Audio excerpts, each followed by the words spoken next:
नमः। वन्देऽहं श्रीगुरुं श्रीयुतापदकमलं श्रीगुरून् वैष्णवांश्च श्रीरूपं साग्रजातं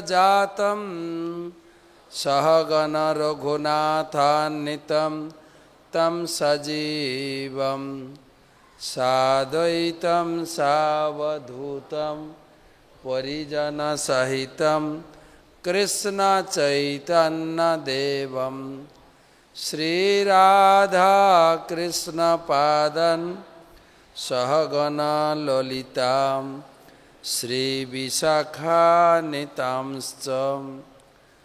नमोऽयं विष्णुपादाय कृष्णप्रेष्ठाय भूतले श्रीमते भक्तिवेदान्त स्वामिनिति नामिने। नमस्ते सारस्वते देवे गौरवाणी प्रचारिणे निर्विशेष शून्यवादी पाश्चात्यदेशतारिणे। आजानुलम्बितभुजौ कनकावदातो संकीर्तनैकपितरौ कमलायताक्षौ विश्वम्भरौ द्विजवरौ जुगधर्मपालो वन्दे जगत्प्रियकरौ करुणावतारौ। नमो ब्राह्मणदेवाय गोब्राह्मणहिताय च जगद्धिताय कृष्णाय गोविन्दाय नमो नमः। तप्तकाञ्चन गौराङ्गी राधे वृन्दावनेश्वरी वृषभानुसुते देवी प्रणमामि हरिप्रिये। जय श्री कृष्ण चैतन्य प्रभु नित्यानंद श्री अद्वैत गदाधर श्रीवासदि श्री गौरभक्तबिंद। हरे कृष्णा कृष्णा कृष्णा हरे हरे, हरे राम राम राम हरे हरे। सुधी सज्जन मंडली ममतामय मातृमंडली, आज के এই শুভ সন্ধ্যায় আমরা উপস্থিত হয়েছি।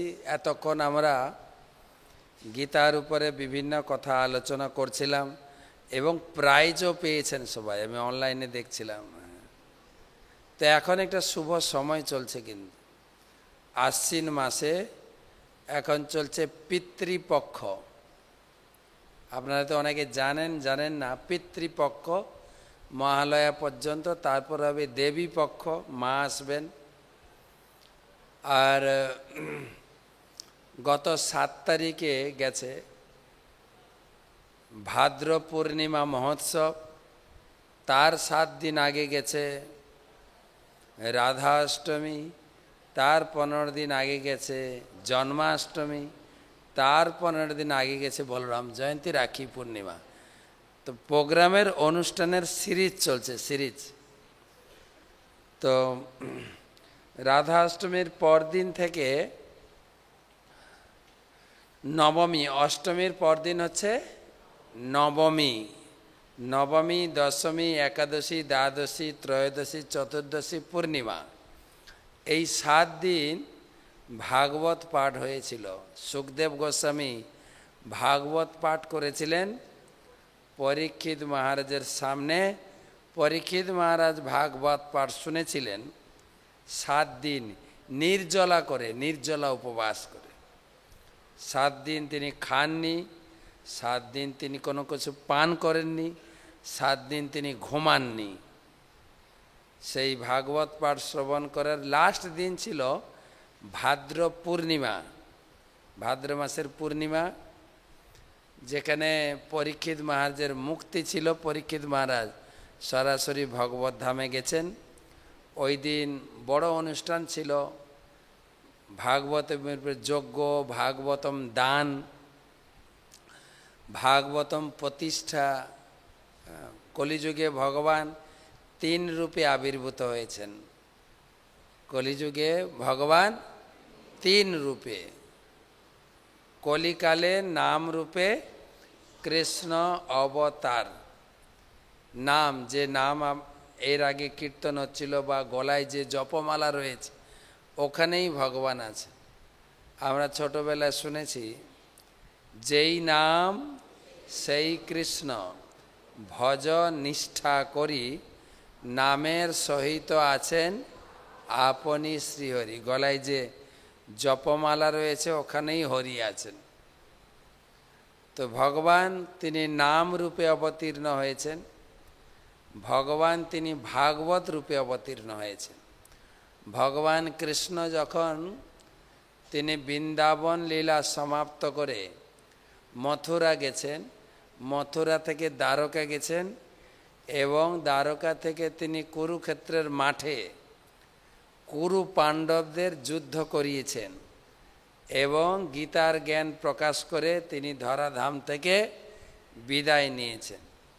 আর তখনই জগতে তিনি ভাগবত রূপে আবির্ভূত হয়েছেন।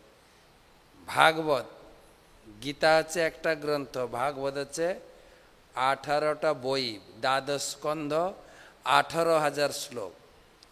সেই ভাগবত যার বাড়িতে আছে, সাক্ষাৎ ভগবান তার বাড়িতে বাস করছেন। শাস্ত্রে লেখা আছে, কেউ যদি ভাগবত গ্রন্থকে সঙ্গে করে নিয়ে যান, গৌর যথা সুত বৎসলা, যেরকম গাই বাছুর প্রসব করার পরে আমরা মাঠে গাইকে চড়াতে নিয়ে যেতে গেলে গাইকে নিতাম না, বাছুরকে কোলে করে নিয়ে যেতাম, গাই পিছনে পিছনে যেতেন। তাই কেউ যদি ভাগবতমকে সঙ্গে নিয়ে যান, আপনার পিছনে ভগবান গিয়ে আপনার ঘরে প্রবেশ করে যাবেন। ভগবান নারায়ণ বলছেন লক্ষ্মীকে যে যার বাড়িতে ভাগবতম থাকেন, নারায়ণ বলছেন ব্রহ্মাকে, যার বাড়িতে, কার কার বাড়িতে ভাগবতম আছে? না, এখানে ভাগবত নিয়ে বসেছেন, ফ্রি দিয়ে দেন সবাইকে। হ্যাঁ, কেন ভাদ্র পূর্ণিমার অফার এই 15 তারিখ পর্যন্ত আছে। আজকে মানে 11 তারিখ না, 12? ও, আর 2 দিন আছে। অফার চলছে, অনেক ডিসকাউন্ট চলছিল, এখন অফারটা আছে 15 তারিখ পর্যন্ত। তো এই ভাগবতম ভগবান নারায়ণ ব্রহ্মাকে বলছেন, যার বাড়িতে ভাগবতম আছে আমি লক্ষ্মীকে নিয়ে তার বাড়িতে নিবাস করি। হয়তো আপনার লক্ষ্মীর ভাণ্ডার না থাকতে পারে, কিন্তু লক্ষ্মী আপনার বাড়িতে থাকবে ভাগবতম রাখলে। গুরু মহারাজ বলছেন একটা শ্লোক দিয়ে চৈতন্য ভাগবত থেকে, যে ভাগবত থাকয়ে যে ঘরে কোনো অমঙ্গল নাহি তথাকারে, তার বাড়িতে কোনো অমঙ্গল হবে না। তো সেই প্রথম হচ্ছে নাম রূপে, দ্বিতীয় হচ্ছে ভাগবত রূপে, তৃতীয় তিনি এসেছেন জগন্নাথ রূপে। সত্যযুগে বদ্রীনাথ, ত্রেতা যুগে রামনাথ, দাপর যুগে দ্বারকানাথ, কলিযুগে জগন্নাথ। তো 3 ভগবান, নাম ভগবান, ভাগবত ভগবান আর জগন্নাথ, 3 ব্রহ্ম বলা হয়। নামকে বলে নাম ব্রহ্ম, ভাগবত হচ্ছে শব্দ ব্রহ্ম, জগন্নাথ হচ্ছেন দারু ব্রহ্ম। তো মহাপ্রভু 3 ব্রহ্মের আশ্রয় দিয়েছেন। বল কৃষ্ণ, ভজ কৃষ্ণ, কর কৃষ্ণ শিক্ষা। বল কৃষ্ণ মানে নামের আশ্রয়, নাম করব। ভজ কৃষ্ণ মানে জগন্নাথের আশ্রয়, জগন্নাথের পূজা, জগন্নাথকে ভোগ নিবেদন করে প্রসাদ খাবেন। কর কৃষ্ণ শিক্ষা মানে ভাগবতের আশ্রয়। তো 3 আশ্রয়। সেই ভাদ্র পূর্ণিমা গেছে, এখন চলছেন পিতৃপক্ষ। আপনারা শুনবেন লোকমুখে চলছে এখন পিতৃপক্ষ, এবং সবাই ছুটছেন আমাদের গয়া থেকে পিণ্ডদান, পূর্বপুরুষদের উদ্দেশ্যে তর্পণ। তো অনেকে আমাকে প্রশ্ন করছেন যে এই পিতৃপক্ষতে কি করণীয়। পিতৃপক্ষ আর এটা হবে 14 দিন, পক্ষ মানে 15 দিন, এই 14-15 দিন। তো ভাদ্র পূর্ণিমার পর দিন থেকে মহালয়া হচ্ছে অমাবস্যা, আশ্বিন অমাবস্যা। এই পক্ষ জানেন তো, পক্ষ মানে আমরা ছোটবেলায় পড়েছি না, একে চন্দ্র দুয়ে পক্ষ, মাসে 2টো পক্ষ হয় 15 দিনে, কৃষ্ণপক্ষ শুক্লপক্ষ। এখন চলছে কৃষ্ণপক্ষ, পূর্ণিমার পরে কৃষ্ণপক্ষ, অমাবস্যার পরে শুক্লপক্ষ মানে চাঁদ উঠবে। তো কৃষ্ণপক্ষ এটাকে বলে পিতৃপক্ষ। এই পিতৃপক্ষ লাস্ট দিন হচ্ছে মহালয়া পর্যন্ত, ভাদ্র পূর্ণিমা থেকে আশ্বিন অমাবস্যা পর্যন্ত পিতৃপক্ষ। এই সময় আমাদের যত পূর্বপুরুষ, আমার বাবা হয়তো মারা গেছেন, দাদু, তার বাবা করে যারা আমার বাড়িতে চলে গেছেন, সেই পিতৃপক্ষ পিতৃপুরুষরা তারা সবাই আসেন এই 15 দিনের ভিতরে। এসে আমাদের কাছ থেকে তারা পিণ্ড শ্রদ্ধা গ্রহণ করবেন। শ্রাদ্ধ মানে শ্রদ্ধা নিবেদন করা, পিতৃপুরুষদের উদ্দেশ্যে শ্রদ্ধা নিবেদন করা।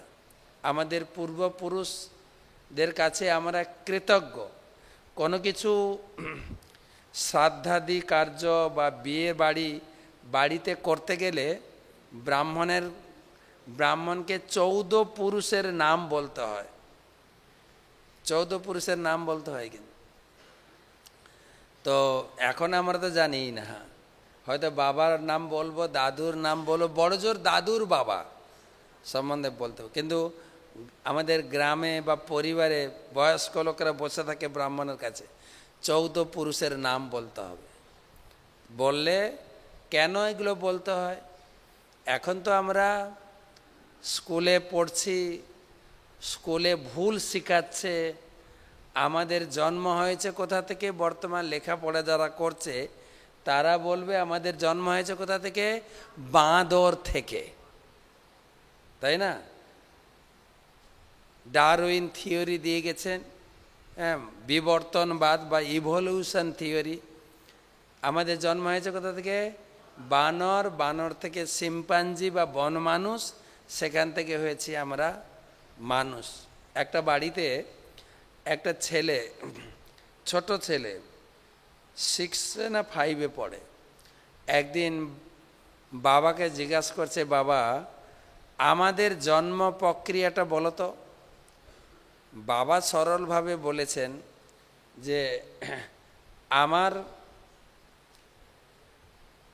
সপ্তম স্কন্ধ ভাগবতম আছে, 7 স্কন্ধ ভাগবতম।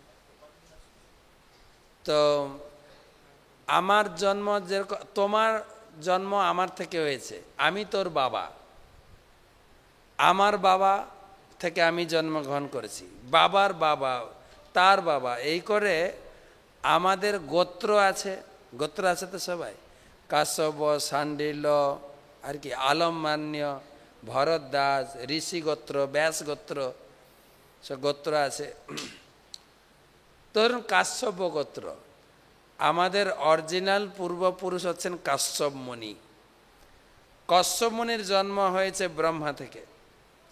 ব্রহ্মার জন্ম হয়েছে কোথা থেকে? ভগবান থেকে। তাহলে বোঝা গেল যে আমাদের জন্ম হয়েছে কোথা থেকে? ভগবান থেকে। ঠিক আছে? তো বাচ্চা ছেলেরা যা বলে, মানে বাবা মা যা বলে সেটা বিশ্বাস করে। এবারে 6-এ উঠেছে, জীবন বিজ্ঞান পড়ছে। জীবন বিজ্ঞানে পড়লো যে আমাদের জন্ম হয়েছে কোথা থেকে? বাঁদর থেকে। স্কুলের মাস্টারও পড়ালো, আর জীবন বিজ্ঞান বইতেও সেটা লেখা আছে। স্বাভাবিকভাবে বাচ্চাটার মনে একটা সন্দেহ হয়েছে।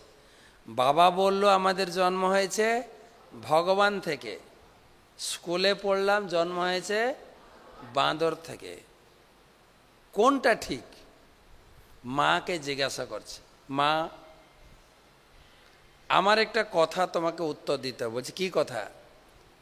না, আমাদের জন্ম কোথা থেকে হলো? বাবাকে জিজ্ঞেস করলাম, বাবা বুঝিয়ে দিল আমাদের জন্ম হয়েছে ভগবান থেকে। জানো মা, আজকে পড়লাম স্কুলে আমাদের জন্ম হয়েছে বাঁদর থেকে। মাস্টারমশাই সেটা পড়ালেন। তো মায়ের উত্তর শুনুন। মা বলছেন স্কুলে যেটা পড়িয়েছে ওটাই সঠিক, ওটা হচ্ছে রিসার্চ করা জ্ঞান। বৈজ্ঞানিকরা অনেক রিসার্চ করে সেই জ্ঞান দিয়ে গেছেন এবং সেটা স্কুলে পড়ানো হচ্ছে, তো ওটাই ঠিক। বলছে বাবা যে বলল আমাদের জন্ম হয়েছে ভগবান থেকে, বলে ছাড় তোর বাবার কথা, তার কি প্রমাণ আছে? তোর বাবা হচ্ছে সেকেলের মানুষ, ইংরেজিতে বলে ব্যাকডেটেড। ছাড়, এখন বৈজ্ঞানিকরা যেটা দিচ্ছেন সেটা হচ্ছে অথরাইজ জ্ঞান, সেটা হচ্ছে সঠিক জ্ঞান। ছেলেটা দুই পক্ষ থেকে শুনলো, কিন্তু সন্দেহ কিন্তু গেল না। আর একদিন বাবার সঙ্গে ঘুমাচ্ছিল, বাবাকে জিজ্ঞাসা করছে, বাবা তুমি তো বললে আমাদের জন্ম হয়েছে ভগবান থেকে, জানো স্কুলে কি পড়লাম? স্কুলে বলছে জন্ম হয়েছে বানর থেকে। আর জানো বাবা, ঘরে এসে মাকে জিজ্ঞাসা করলাম, মা কিন্তু স্কুলের শিক্ষাটাকে অনুমোদন করলো। তো বলছে তোর বাবা যেটা বলছে সেটা সঠিক না, স্কুলে বৈজ্ঞানিকরা যেটা রিসার্চ করে জ্ঞান দিয়ে গেছেন ওইটা সঠিক। তো বাবা তুমি বলো তো কোনটা সঠিক, তোমার কথাটা সঠিক না মার কথাটা সঠিক? বাবা তখন বলছে দেখ তুই তো বড় হয়েছিস, জ্ঞান বুদ্ধি বড় হয়েছে না তোর, বুঝতে শিখেছিস, জানতে শিখেছিস, এটাই মনে কর তোর বাবা বলেছে বাবার বংশের পরিচয়, তোর মা বলেছে তার মার বংশের পরিচয়। তো এই পিতৃপক্ষ আমরা কৃতজ্ঞতা জানাই আমাদের পূর্বপুরুষদের। প্রভুপাদ বলেছেন গীতাতে যে আমাদের জন্ম হয়েছে ভগবান থেকে, ডারউইনের জন্ম হয়েছে বাঁদর থেকে। ঠিক আছে? তো ডারউইনের বংশের গোত্র হচ্ছে বাঁদর গোত্র, কিন্তু আমাদের গোত্র কাশ্যপ, শাণ্ডিল্য, অচ্যুত গোত্র। তাই পূর্বপুরুষদের শ্রদ্ধা নিবেদন করার এই সময় শ্রদ্ধা নিবেদন কি করা যায়? অনেকে প্রশ্ন করে আমাদের ক্লাসে, আমি প্রতিদিন সন্ধ্যায় ক্লাস দিই 7:30টায়, অনেকে শুনেন, বহু লোক প্রশ্ন করেছেন। হ্যাঁ, প্রতিদিন সকাল 5টায় 3 মিনিট গীতা ক্লাস দিই, অনেকে শুনেন, আর সন্ধ্যার সময় 40 মিনিট। আজকে হচ্ছে শুক্রবার না বৃহস্পতিবার? শুক্রবার, কালকে শনিবার, পরশুদিন আছে টক শো। ঠিক আছে, ঝগড়াঝাটি। এই রবিবার আছে ইন্টারেস্টিং টক শো, বিয়ে বাড়ি। ঠিক আছে, আমি বিয়ে করিনি, কিন্তু বিয়ে বাড়ি আলোচনা করতে খুব মজা। 4টা এপিসোড বানিয়েছি। তো প্রশ্ন করেছি দুজন বিখ্যাত ব্রাহ্মণকে নিয়ে যারা বিয়ে পড়ায় মায়াপুরে, যে আপনারা এত মন্ত্র বলেন, মন্ত্রের গণ্ডি দিয়ে ছেলে মেয়েকে বিয়ের বাঁধনে বাঁধেন, আবার মেয়েটা নাকি ছেলেকে 7 পাকে বাঁধে, তা সত্ত্বেও এই বন্ধনটা খুলে যায় কেন, ডিভোর্স হয় কেন? তো আপনারা কি কম মন্ত্র পড়েন? যেখানে দক্ষিণা বেশি দেয় বেশি মন্ত্র পড়েন, যেখানে কম দক্ষিণা দেয় সেগুলো বিয়ে ভেঙে যায়, কম মন্ত্র নাকি? তো ব্রাহ্মণ জবাব দিচ্ছেন, শুনবেন রবিবার দিন সন্ধে 7:30টায় টক শো, বিয়ে বাড়ি, আমাদের বৈষ্ণব বিয়ে, জাগতিক বিয়ে, কি মন্ত্র পড়েন, কি মন্ত্রের কি অক্ষর, পরপর চলছে। একটা ক্লাস হয়ে গেছে, কালকে মানে রবিবার দিন সম্ভবত 14 তারিখ একটা হবে, তারপরে 21 তারিখ একটা হবে। আসবে বিয়ে বাড়ি রবিবার আমার নামে ক্লিক করবেন ভক্তি বিজয় ভাগবত স্বামী এসে যাবে ক্লাস টকশো রবিবারের টকশো। তো যেটা বলছিলাম পিতৃপক্ষ পিতাদের উদ্দেশ্যে তর্পণ দান করবেন। কি করণীয়? অনেকের মনে সন্দেহের বাসা বেঁধেছে, আমরা আবার দীক্ষিত আমরা করব কি না, কি যে করি দ্বিধাদ্বন্দ্বের মধ্যে পড়েছি। সাধারণত এইটুকু করেন, দুটো পন্থা, যারা বৈষ্ণব ধর্মে দীক্ষিত হয়েছেন তাদের একটা মানদণ্ড, যারা এখনও বৈষ্ণব ধর্মে দীক্ষিত হননি তাদের জন্য তবে কিছুটা সিমিলারিটি, কিছুটা সমান রয়েছে। সাধারণত বলা হয়েছে এই 14 দিনের ভিতরে কমপক্ষে মহালয়ার দিনও করতে পারেন। আপনি কমপক্ষে যেদিন পিতৃদেবের উদ্দেশ্যে তর্পণ করবেন সকালে ঘুম থেকে উঠে আপনি পবিত্র জলে বা নদীতে স্নান করবেন, কমপক্ষে দুপুর পর্যন্ত উপবাস থাকতে হবে, ঠিক আছে? বিশেষ করে তর্পণ কার্যটা করা হয় যখন সূর্য মধ্য গগনে থাকেন, একদম মাথার উপরে থাকবেন, শুদ্ধ বস্ত্র পরবেন, ভগবানের পুজো করবেন, ভগবান বিষ্ণু কৃষ্ণের পুজো করবেন, বিষ্ণুর উদ্দেশ্যে ভোগ রান্না করবেন, ঠিক আছে? এবং অন্ন, ঘি, দই, গুড় দিয়ে একটা মণ্ড বানাবেন, যেটাকে বলে পিণ্ড বলে, পিণ্ড দেবেন, মণ্ড 3খানা মণ্ড বানিয়ে আপনি একটু তিল দেবেন, পিতার নাম করে আপনি তার উদ্দেশ্যে 3টা পিণ্ড উৎসর্গ করবেন, জল উৎসর্গ করবেন এবং শ্রদ্ধা দেবেন। এইটা করবেন, কিন্তু একটা জিনিস মনে রাখতে হবে আপনাকে, আমার বাবা যে মাছ মাংস খেতে ভালোবাসতো, একটু মাছ মাংস খাওয়াবো না, এটা করা যাবে না। কিন্তু এটা পুরো রিয়াকশান হয়ে যাবে। এমনি শাস্ত্রে বলা হয়েছে শ্রাদ্ধতে মাংস নিবেদন করা কলিযুগের জন্য নিষেধ। তো সম্পূর্ণ বিষ্ণুর প্রসাদ দিয়ে বা ভগবান কৃষ্ণের গোবিন্দের প্রসাদ দিয়ে বাবাকে আপনি শ্রদ্ধা জানাবেন, ভোগ অর্পণ করবেন, যে প্রসাদ হয়ে যাবে ভগবানের প্রসাদ বাবাকে নিবেদন করবেন। তারপরে সেই পিণ্ড বা প্রসাদ জলে বা গাই, কুকুর বা কাককে খাওয়াতে পারেন। এটা একটা পন্থা, ঠিক আছে? শুদ্ধ বস্ত্র পরবেন, কেবল ধুতি আর উত্তরে, গায়ে যেন জামা কাপড় না থাকে, এরকম লেখা আছে। কেন? অত্যন্ত দৈন্য। কারা গায়ে একটা গামছা দিয়ে চলে যান, যারা আমরা সেই পরিবারের জন্য একজন চাকর, সেই রকম ভাব নিয়ে বাবার উদ্দেশ্যে শ্রদ্ধা নিবেদন করবেন, এটা করা যায়। কিন্তু যারা বৈষ্ণব মন্ত্রে দীক্ষিত তারা কি করবেন? তাদের জন্য আবার অন্য রেস্ট্রিকশন দিয়েছেন। গীতায়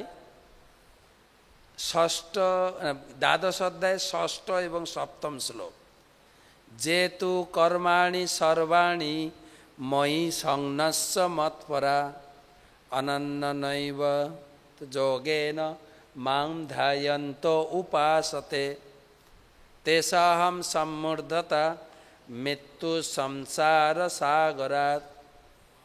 তারপরে ভবামিন চিরাং পার্থ্য মজ্জা বেশিত চেতসাম। ওখানে বলছেন যে যারা বৈষ্ণব মন্ত্রে দীক্ষিত তাদের জন্য কি কোনো কিছু করা যাবে না।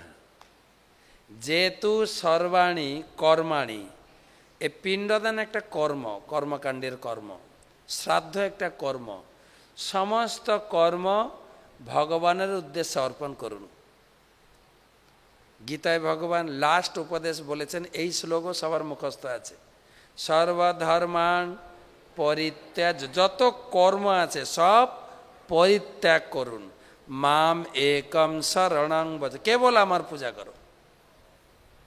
যদি তা করো আমি তোমাকে তোমার পরিবারকে উদ্ধার করব, কোনো সন্দেহ করো না। হ্যাঁ,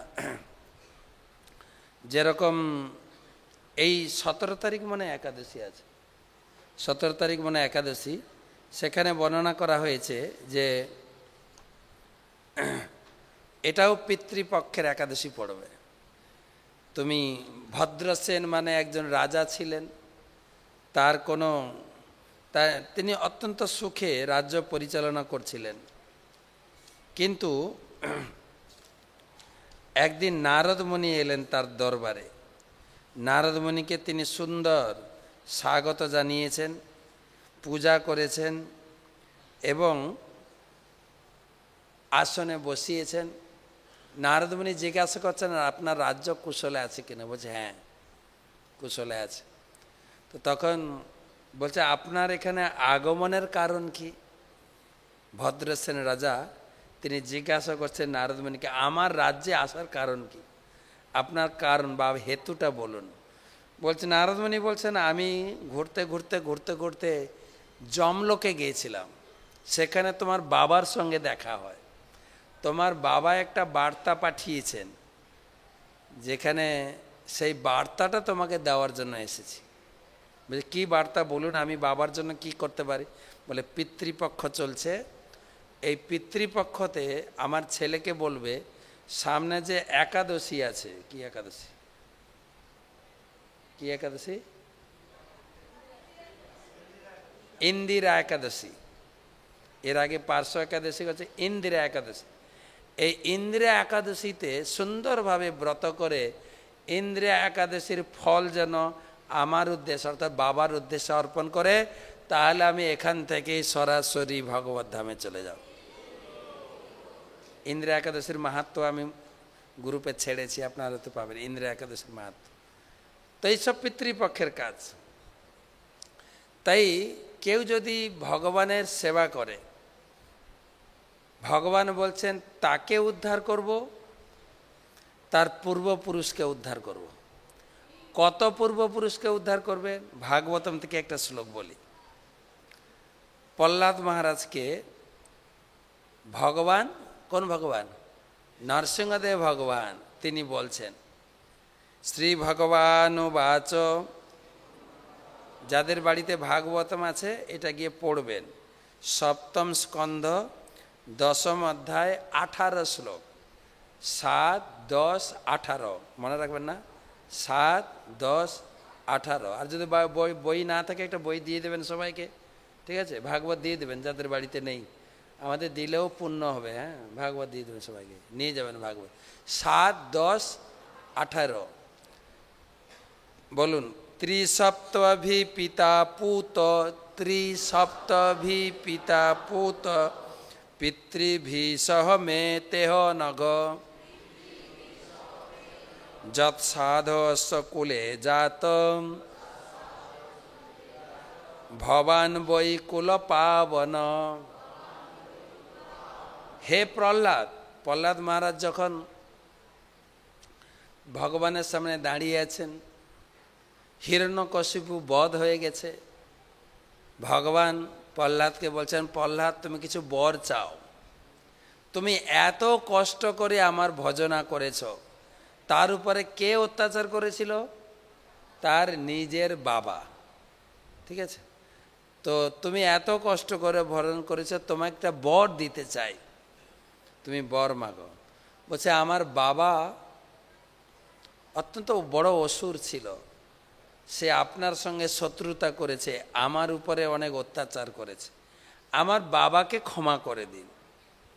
তখন ভগবান বলছেন, তোমার শুধু বাবা না, ত্রিসপ্তভি পিতা পুত, পিতৃভি সহ তেয় নগ, তোমার পিতা সহ ত্রিসপ্ত, ত্রিসপ্ত মানে 7 × 3 কত? 21 পিঢ়ি উদ্ধার করে দিয়েছি। এটা শাস্ত্র থেকে শ্লোক, আমরা বলি না 14 পিঢ়ি 7 পিঢ়ি, একদম বই থেকে পড়ছি। ত্রিসপ্তভি 3 সাথে তোমার 21 পিঢ়ি তোমার বাবা সহ, পিতৃভি সহ তেয় নগ, তোমার পিতা সহ 21 পিঢ়িকে আমি এই জগৎ থেকে মুক্তি করে দিলাম। যৎ সাধস কুলে জাত, ভবান বৈ কুল পাবন। তোমার মতো ভক্ত যে কুলে জন্মগ্রহণ করে, সেই কুল সমস্ত পবিত্র হয়ে গেল। তো সুতরাং যারা বৈষ্ণব মন্ত্রে দীক্ষিত আছেন, কেবলমাত্র গোবিন্দ সেবা, গোবিন্দ ভজনা।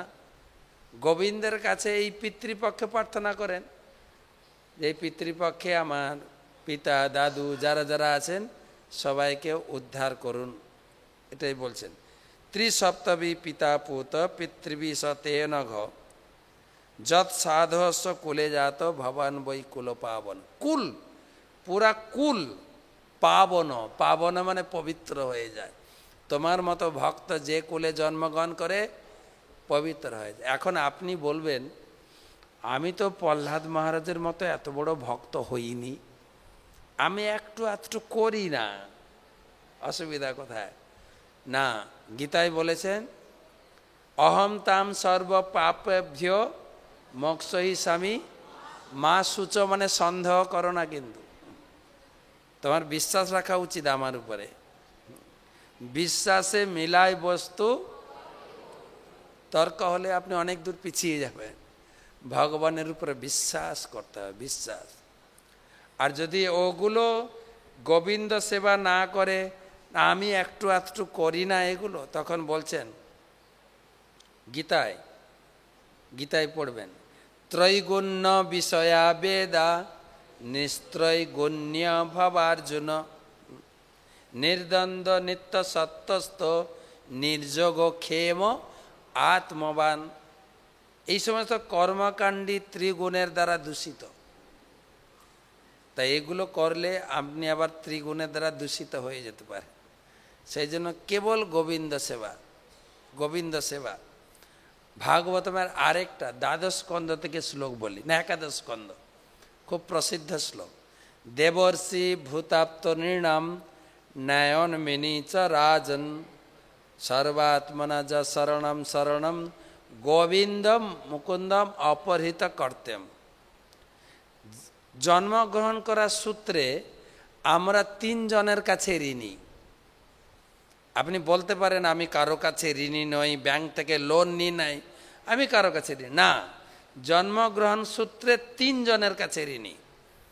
এক হচ্ছে পিতৃঋণ, দ্বিতীয় হচ্ছে ঋষি ঋণ, তৃতীয় হচ্ছে দেবঋণ। পিতৃঋণ মানে পিতৃমাতৃ, মায়ের আবার মন খারাপ করলেন, আমরা আমরা আমরা যে জন্ম দিয়েছি আমরা ঋণী না, ছেলে মেয়েরা আমাদের কাছে ঋণী না? ঋণী। এক অর্থে বলা হচ্ছে পিতৃঋণ, পিতা মাতার ঋণ। আপনারা হয়তো অনেক পাঠকের কাছে শুনেছেন যে মায়ের বুকের এক ফোঁটা দুধের ঋণ সন্তান শোধ করতে পারে না। পিতা মাতার কাছে চির ঋণী আমরা, চির ঋণী। তাই যতদিন পিতামাতা আছেন সেবা করার সুযোগ নেবেন, সেবার সুযোগ নেবেন। পিতামাতা যখন কোনো প্রকারে যেন আমাদের কাছ থেকে কষ্ট না পায়, প্রত্যেকের কর্তব্য, ছেলেরও কর্তব্য, মেয়েরও কর্তব্য, অর্থাৎ ছেলেরও কর্তব্য, বৌমারও কর্তব্য। বর্তমান বৌমারা একটু অন্য পথে চলছে, তোমার মা বাবার কাছে আমি থাকবো না। না, শাস্ত্রে বলছেন পিতা মাতার সেবা আমরা ঋণী। আবার মেয়ে বৌমারা কি করছে, শ্বশুর শাশুড়িকে সেবা করছে না, কিন্তু নিজের মা বাবা বললেই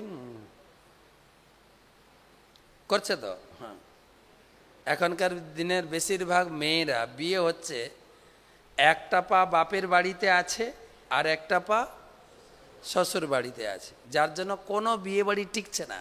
ওটা ব্রাহ্মণকে দোষ দিলে হবে না তো, হ্যাঁ, বাড়ি টিকছে না তো। আর বাড়ি ভাঙছে সব মেয়ের মারা, সব বাড়ি ভাঙছে। তো হাততালি পড়ছে, দেখে শুনে গো হাত। হ্যাঁ, বাহ। একটা ভিডিও ক্লিপ দেখছিলাম, একটা লোক অফিস থেকে ফিরতে লেট হয়েছে, রাত হয়ে গেছে, তখন কলিং বেল টিপেছে, তখন ঢুকছে, বলছে এত দেরি হলো। তখন বলছে দেরি হলো, মাকে ঘর থেকে বের করে দিয়েছে, আমি মাকে নিয়ে এলাম। মা কিন্তু সামনে আছেন, মা আড়ালে আছে, আর যায় কোথায় মার কথা শুনে, তুমি এমনি দেরি করে এসছো আবার মাকে নিয়ে, কেন মাকে নিয়ে এসছো? তুমি জানো কত কষ্ট করে আমি সংসারটা চালাই, তুমি কত টাকাই বা ইনকাম করো, হ্যাঁ, তার উপরে আবার মায়ের বোঝা। এখন যাও যাও যাও যাও, মাকে ঘরে রেখে যাও। বলছে মাকে ঘর থেকে বের করে দিয়েছে, সে বৃদ্ধ মাকে আমি কোথায় রাখবো, আমি নিয়ে আসবো না? অনেক কিছু বোঝা, ছেলেটাকে ঘরেই ঢুকতে দিচ্ছে না বউ। মাকে রেখে আসো বাড়িতে, তারপরে ঘরে ঢুকবে। প্রায় 10 মিনিট তর্ক হয়েছে গেটের বাইরে। তখন মা সামনে এসছে, দেখে ওটা ছেলের মা ছিল না, কার মা ছিল? মেয়ের। ও মা তুমি বলবে তো, আসো আসো আসো, পুরো চেঞ্জ। আমরা করি তো, যারা হাসছেন ঠিক বলছি কিন্তু, হ্যাঁ। ও মা তুমি আসো আসো। তখন ওর মা বলছে না, তোর বাড়ি আমি ঢুকবো না। তোর শাশুড়ি মা, তুমি মনে করছিলে তোর শাশুড়ি মা, তাই না? তুই যেরকম তোর শাশুড়িকে বাড়ি থেকে তাড়াচ্ছিস, তোর দাদা বৌদিও আমাকে ঘর থেকে তাড়িয়ে দিয়েছে, আমি কোথায় যাব? তাই আমার জামাই বাবা আমাকে ঘরে নিয়ে এলো, তুই তো তা ঢুকতে দিচ্ছিস না। আমি কি এইটা শিখিয়েছি তোকে? তাই বাবা মা যতদিন আছেন, প্রত্যেক মেয়ের মার কর্তব্য আছে শেখান একটু। আপনিও শাশুড়ি একদিকে, আর ওনার শাশুড়িও, মেয়ের শাশুড়িও শাশুড়ি, বিচার করে কথা বলতে হবে। তো বাবা মা যতদিন আছেন, সারা জীবন বাবা মায়ের সেবা করেও ঋণ শোধ করতে পারবেন না। করে যান সেবা পিতৃপক্ষে। সেই বাবা মার কথাই আপনাদের শোনাচ্ছি শাস্ত্র থেকে। তো একটা হচ্ছে বাবা মার প্রতি ঋণ। বাবা মা কি দিয়েছেন, কি করেছেন, আপনারা বাবা মা হচ্ছেন, আপনারা একটু উপলব্ধি করতে পারেন, আমি যতটা আমার ছেলে মেয়ের জন্য করছি, আমার বাবা মা বা আমার স্বামীর বাবা মাও তার প্রতি ততটাই করেছে। এটা উপলব্ধি করা উচিত। এবারে শুধু বাবা মা নয়, বাবা মা জন্ম দিয়েছেন, এবারে আমরা আলো বাতাস এসব পেয়েছি, দেবদেবী দিয়েছেন, দেবদেবীর প্রতি ঋণ। তাই আমরা সকালে যখন ঘুম থেকে উঠি, ঘর থেকে বেরোলেই সূর্যকে দেখলে সূর্য প্রণাম, ওং নম জবা কুসুম কাশ্যপিয়ম মহাদুতি ধন্তারিং সর্ব পাপগ্ন প্রণতি অস্মি দিবাকর। সূর্যদেবকে প্রণাম। সূর্য হচ্ছেন ভগবানের একটা চোখ, চন্দ্র হচ্ছে ভগবানের আরেকটা চোখ। সূর্য উঠলে আমার চোখ কাজ করে, না হলে চোখ অন্ধ। কিন্তু এখন যদি কারেন্ট চলে যায় কি দেখবেন? অন্ধকার। চোখ থাকতেও অন্ধ আমরা। তাই সূর্যদেবকে প্রণাম। তাই স্নান করতে গিয়ে পুকুরে জল নিয়ে সূর্যদেবের উদ্দেশ্যে অর্পণ করতাম। এখন তো সেটাও গেছে। এখন বাথরুমে কাক স্নান করে 2-4 ফোঁটা জল পড়ে, ব্যাস, তর্পণ টর্পণ নেই। তাই দেবতাদের উদ্দেশ্যে পূজা দেওয়া এটা। আরেকটা হচ্ছে ঋষি ঋণ। এই সমস্ত গ্রন্থ যারা লিখে গেছেন, ব্যাসদেব, নারদমুনি, তাদের প্রতি আমাদের কৃতজ্ঞ। এই সমস্ত গ্রন্থ পড়ে আমরা সৎ পথে, সৎ মার্গে, সৎ চিন্তায় চলব। সেই জন্য এই গ্রন্থ পড়ে, গ্রন্থ বাড়িতে রেখে তাদের প্রতি ঋণ শোধ করতে হয়। 3টা ঋণ: পিতামাতার ঋণ, দেব ঋণ, ঋষি ঋণ। দেবর্ষি ভ্রুতাপ্ত নৃণাম নয়নমণি চ রাজন। এই 3 ঋণ থেকে মুক্ত হওয়া যায় তখনই যখন সর্বাত্মনা য শরণম শরণম গোবিন্দম অপহৃত করত। কেউ যখন গোবিন্দের চরণে আত্মসমর্পণ করেন, তিনি সমস্ত ঋণ থেকে ভগবান তাকে মুক্ত করে দেন। সেই জন্য গীতায়, ভাগবতমে, বিভিন্ন জায়গায় যেতু সর্বাণী কর্মাণি মই সংন্যস্য মৎপর, যে সমস্ত কর্ম আমার চরণে অর্পণ করেন তাকে আমি সমস্ত ঋণ থেকে মুক্ত করি। আর তেষাহম সম্মূর্ধতা মৃত্যু সংসার, গীতায় বলছেন আমি তাকে এই মৃত্যু সংসার থেকে উদ্ধার করি না, তার 21 পিঢ়িকে উদ্ধার করি। তাই দুই পক্ষ, যারা বৈষ্ণব ধর্মে দীক্ষিত কি দীক্ষিত নয়, দুজনেরই একটাই কাজ, গোবিন্দ পূজা। দীক্ষিত যারা নয় গোবিন্দ পূজা করবেন, গোবিন্দের ভক্ত ব্রাহ্মণ বৈষ্ণবকে বাড়িতে ডাকবেন, হরিনাম হবে, ব্রাহ্মণ বৈষ্ণব ভোজন দেবেন, দক্ষিণা দেবেন। আর ব্রাহ্মণ বৈষ্ণবরা তাদের কাছে প্রার্থনা করবেন, আমার বাবার এই পিতৃপক্ষে আমার বাবার শ্রাদ্ধ পিণ্ডের জন্য আপনাদের ডেকেছি, আমার বাবার জন্য একটু প্রার্থনা করুন প্লিজ। সবাই একটু বাবার জন্য হরিনাম করুন, হরে কৃষ্ণ কৃষ্ণ কৃষ্ণ হরে হরে, হরে রাম রাম রাম হরে। বৈষ্ণবের আবেদনে কৃষ্ণ দয়াময়, এহেন পামরপতি হবেন সদয়। যদি বৈষ্ণব আপনার বাবা বা দাদুর জন্য প্রার্থনা করে, ভগবান অবশ্যই তাকে উদ্ধার করবেন। মহাপ্রভু এই প্রক্রিয়ার উপরে খুব জোর দিয়েছেন। ব্রহ্মসংহিতাতে ব্রহ্মা বলছেন, যস্তিন্দ্রিয় গোপ মথবেন্দ্র মহসকর্ম বন্ধানুরূপ ফলভাজন মাতনতি কর্মাণি নির্দহতি কিন্তু চ ভক্তি ভাজম গোবিন্দম আদি পুরুষম তমং। যিনি ভক্তি করেন গোবিন্দ তার সব দায়িত্ব গ্রহণ করেন, সব দায়িত্ব। সেই জন্য কলিযুগের জন্য 3টে কাজ, বলো কৃষ্ণ, ভজ কৃষ্ণ, কর কৃষ্ণ শিক্ষা। হরিনাম করব, হরি পূজা আর হরি লীলাগ্রন্থ ভাগবতম পড়া, এই 3টা কাজ পিতৃপক্ষে বেশি করেন। আর আরেকটা কথা বলে শেষ করব, চৈতন্য চরিতামৃতে তিনি প্রমাণ করে গেলেন। আপনারা নাম শুনবেন, সুবুদ্ধি রায়ের নাম শুনবেন। সুবুদ্ধি রায় বাংলার তিনি নবাব ছিলেন, তার অধীনে হোসেন শাহ কাজ করতেন। হোসেন শাহকে কাজ শেখাতে গিয়ে কোনোদিন চাবুকে প্রহার করেছেন, কিন্তু ভাগ্যচক্র ঘুরে না, সেই হোসেন শাহ হয়ে গেল বাংলার নবাব। সুবুদ্ধি রায় তার অধীনে কাজ। একদিন হোসেন শাহের স্ত্রী বেগম তার স্বামীর গায়ে চাবুকের দাগ দেখেছেন, জিজ্ঞাসা করছেন এই চাবুকের দাগ কোত্থেকে এলো। বলে সুবুদ্ধি রায় যখন নবাব ছিলেন আমাকে শাসন করতে গিয়ে চাবুক মেরেছে। স্ত্রী বললেন, এখন তুমি নবাব, তার প্রতিশোধ নাও। তো হোসেন শাহ বলছে এটা কি করে সম্ভব, বাবা অনেক সময় শাসন করতে গিয়ে শেখাতে গিয়ে প্রহার করেন, কিন্তু বাবার প্রতিশোধ নেওয়া যায় নাকি? তিনি আমাকে শেখাতে গিয়ে আমার ভুল ত্রুটি সংশোধন করতে গিয়ে আমাকে শাসন করেছেন, আমি কি করে তার প্রতিশোধ নেব? স্ত্রী জিদ ধরে বসলে, না প্রতিশোধ নিতেই হবে। বলছে এটা আমার পক্ষে অসম্ভব। তখন বলে যদি তুমি প্রহার না করতে পারবে কমপক্ষে তার জাত নিয়ে নাও। সুবুদ্ধি রায় ছিল হিন্দু, হোসেন শাহ ছিল মুসলিম। কিভাবে জাত নেবে? করোয়ার পানি খাইয়ে দাও। তখনকার দিনে ব্রাহ্মণ সমাজ এত কট্টর ছিল, মুসলিমের করোয়ার পানি মুখে পড়েছে, সেই জন্য তাকে জাতিচ্যুত সমাজচ্যুত করে দিলেন।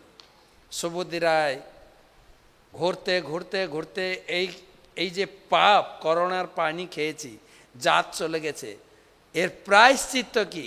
তখনকার দিনে বড় বড় ব্রাহ্মণ বাস করত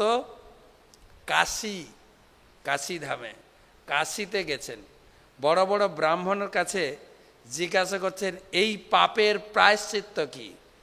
প্রায়শ্চিত্তের বিধান দিয়েছেন, গলায় কলসি বেঁধে এই ভরা গঙ্গায় ডুবে প্রাণ বিসর্জন হচ্ছে তোমার প্রায়শ্চিত্ত। একজন বলছে না না না না না, প্রজ্বলিত অগ্নিতে হেডমুন্ড হয়ে, হেডমুন্ড জানেন, মাথা নিচু করে পা দুটো উপর করে যখন প্রজ্বলিত অগ্নিতে প্রাণ দেবে তাহলে তোমার প্রায়শ্চিত্ত। ঘুরতে ঘুরতে সৌভাগ্যক্রমে কাশীতে মহাপ্রভুর সঙ্গে দেখা। মহাপ্রভুকে চিনতেন সুবুদ্ধি রায়, কেন? নদিয়ার নিমাই পণ্ডিত ছিলেন, তার চরণে গিয়ে প্রণাম করেছেন। মহাপ্রভুর কাছে জিজ্ঞাসা করছেন আমার প্রায়শ্চিত্তের বিধান কি? তখন মহাপ্রভু বিধান দিলেন, মন দিয়ে শুনেন। মহাপ্রভু বললেন, ইহা হইতে যাহ তুমি শ্রী বৃন্দাবন, এখান থেকে তুমি বৃন্দাবন চলে যাও। নিরন্তন কর তুমি নাম সংকীর্তন, নিরন্তন তুমি নাম সংকীর্তন করো, হরে কৃষ্ণ কৃষ্ণ কৃষ্ণ হরে হরে, হরে রাম রাম রাম হরে হরে। এক নামে তোমার সব পাপ দোষ যাবে। একবার হরি নাম করলে তোমার যত পাপ হয়েছে তুমি মনে করছো পাপ খালি হয়ে যাবে। কতবার? এক নামে তোমার পাপ দোষ যাবে, আর নাম লইতে তুমি কৃষ্ণের চরণও পাইবে। দ্বিতীয় নামে কৃষ্ণের চরণ পেয়ে যাবে। আর নাম লইতে হয় কৃষ্ণ স্থানে স্থিতি। তৃতীয় নাম করলেই তোমাদের বৃন্দাবনে বাস হয়ে যাবে। কৃষ্ণ ধামে স্থিতি, কৃষ্ণ স্থানে স্থিতি। মহাপাতকের হয় এই প্রায়শ্চিত্ত। মহাপাতকের প্রায়শ্চিত্ত হচ্ছে হরিনাম। তো হরিনাম করো। তো হরিনামের উপরে বেশি প্রাধান্য দিয়েছেন মহাপ্রভু কলিযুগে। হরিনাম, হরি পূজা আর হরিলীলা, ভাগবতম পাঠ, এই তিনটার মধ্যে থাকেন। আর এই তিনটার উপরে পূর্ণ বিশ্বাস যদি আমরা স্থাপন করি, মহাপ্রভু বলেছেন ইহা হইতে সর্বসিদ্ধি হইবে আমার, ইহা হইতে সর্বসিদ্ধি হইবে তোমার, সর্বক্ষণ বলইতে বিধি নাহি আর। হরিনাম, তাই সম্পূর্ণরূপে বিশ্বাস। আর যদি তার থেকে আরো কিছু করতে চান, মায়াপুরে এসেছেন, গঙ্গা স্নান করবেন। আপনাদের সকাল বিকাল পাঠ, দুপুরে একটু গঙ্গা স্নান করে, ভালো সময় এসেছেন, গঙ্গা স্নান করবেন। আর মন্দিরে আমাদের ভোগ ভাণ্ডার থেকে একটা থালা সাজিয়ে নিয়ে, নরসিংহদেব যেহেতু বলেছেন প্রহ্লাদকে, আপনি গিয়ে নরসিংহদেবের সামনে দাবি করবেন আপনি প্রহ্লাদ মহারাজের মাধ্যমে জগতে প্রচার করেছেন, আমার 21 পিঢ়ি উদ্ধার করবেন। ও ভগবান, আমি নিজে হাতে পুজো দিচ্ছি, হ্যাঁ আমার 21 পিঢ়ি উদ্ধার করবে গো, ও ঠাকুর। ঠাকুরকে বলে আসবেন, ভোগ ভাণ্ডার থেকে একটা ভোগ সাজিয়ে নিয়ে আপনি নিজে হাতে পুজো দেবেন। কার নামে? বাবার নামে, দাদুর নামে, যত নাম লিখে দেন না লিস্ট করে, নৃসিংহদেব পড়বেন এ এসেছে পিতৃপক্ষের সময় আমাকে পুজো দিচ্ছে, আবার ধামে বসে পুজো দিচ্ছে, এর তো পূর্বপুরুষকে উদ্ধার করতেই হবে।